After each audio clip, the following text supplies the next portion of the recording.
Hello po, pinawisan ako. Parang nag-exercise din, oh, pawis na pawis. Ito na oh, yari. Yan ang pang ano ko, pang gato. Sino nakarelate nito? Kasi, tamang-tama, wala din akong pasok ngayon. Nakita ko marami pa nga rin. Ito na to eh. Tama na. Meron pa lang isa sa bahay. Kasi yung ano ko, kumuha. Pawis na pawis ako. Yan ang exercise. Yung hapon. Yun. Kaya basta lang siya, oh. Kaso hilaw pa.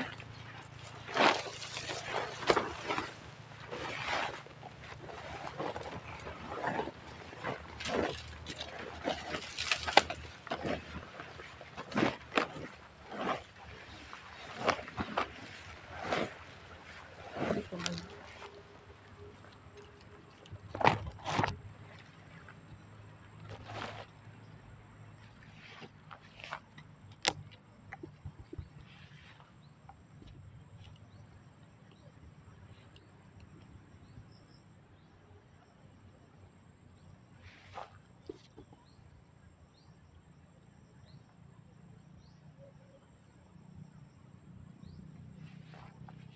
Kasi, bunas mo na ako. Pawis ako eh.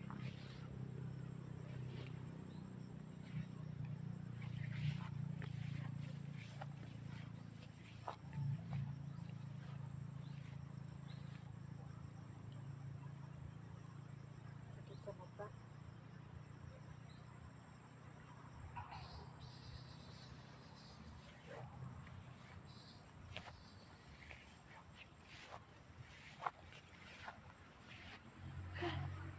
Sakit sa mata. Pawis ako.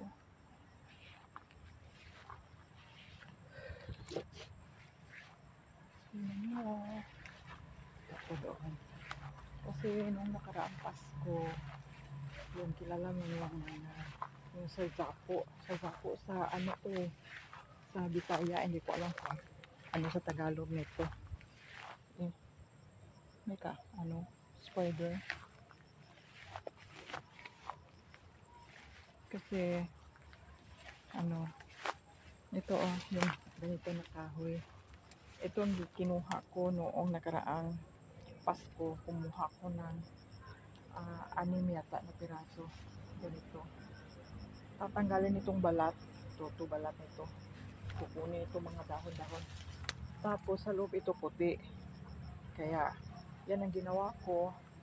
Binigkis ko ng goma doon sa baba.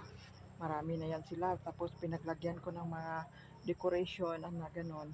Tapos series. Malaki, maganda. Ngayon, hindi ko na gumawa dahil walang space eh. Nasa labas naawa ko doon sa mga balls. Kasi naging luma. Ano, yung ulan at araw. Kaya ginawa ko, bumili na lang ako ng maliit na Christmas tree. Kasyang-kasya sa lamesa. At yun lang ginawa ko kasi bago na pag yari na yung kusina ko at may sala,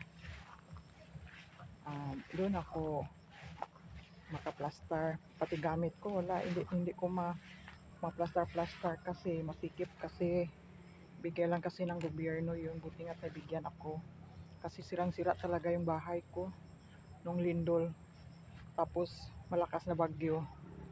Ano magagawa ko? So bangon-bangon uli.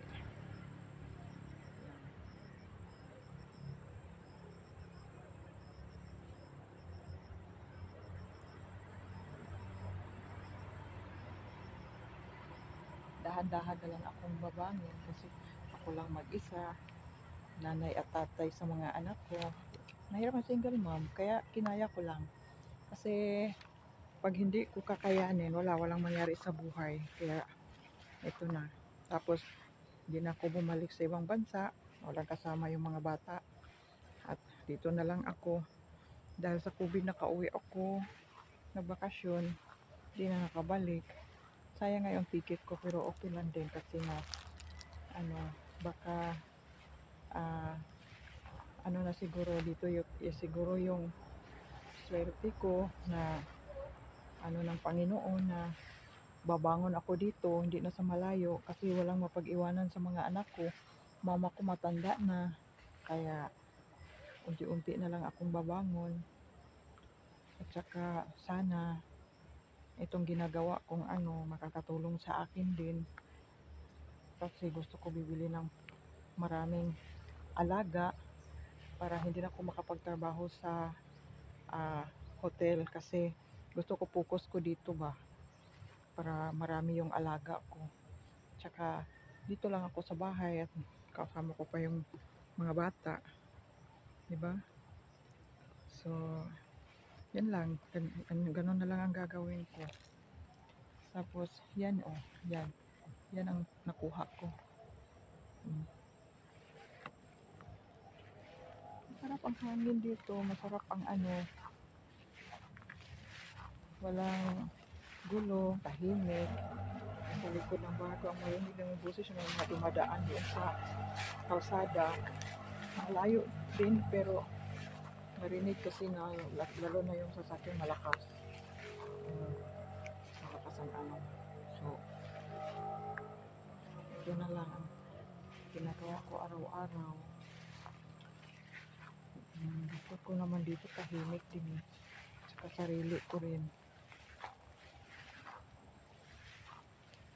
Wala na yung pawis ko kasi pinunasan ko. Tsaka ito. Sana uwi na tayo. Nagdadala na ako na ito yung ano ko. Dito tayo kumuli. Kasi dadalhin ko na. Ay, yan na ang papasanin ko. Pero magaan lang din yan. Kaya, ito lang. Bye.